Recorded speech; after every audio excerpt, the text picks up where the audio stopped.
So বন্ধুসকল বহুতো এটা ভাল খবৰ অলপ আগতে আমাৰ অসমৰ শিক্ষামন্ত্ৰী ৰাণাজ পেগুৱে ঘোষণা কৰিলে টুইট যোগে যে আজি 11 এপ্ৰিল 10:30 বজাত ৰেজাল্ট ডিক্লেয়াৰ হ'ব আৰু ৰেজাল্টটো চাব পাৰিব ওয়েবসাইটত সেৱা ওয়েবসাইটত যাই কিনে বা যিকোনো ওয়েবসাইটত যাই কিনে চাব পাৰিব।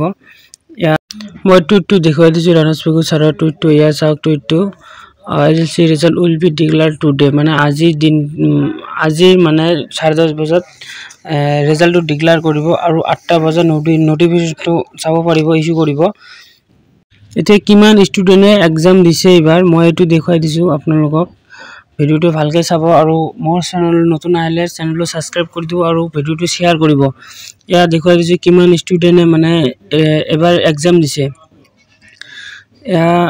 আজি 11 তাৰিখে ৰেজাল্টটো দিব 10:30 বজাত মই দেখুৱাই দিছো কিমান ষ্টুডেন্টে এক্সাম দিছে এবাৰ।